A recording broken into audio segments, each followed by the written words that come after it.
cerai kita runtuh.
Kami berdiri di sekitar bara yang berbicara dalam diam.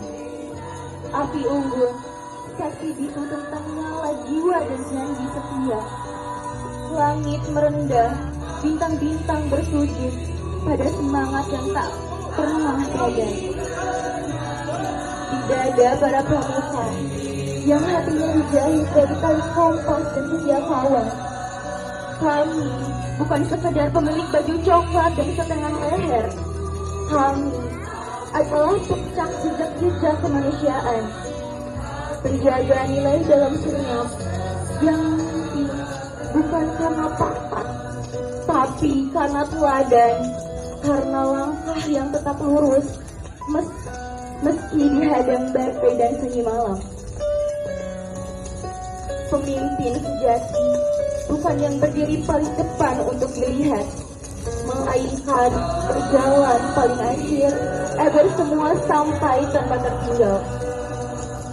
Dari tunas kecil di padang luas, kami tumbuh, dipahat oleh disiplin, disiram oleh cinta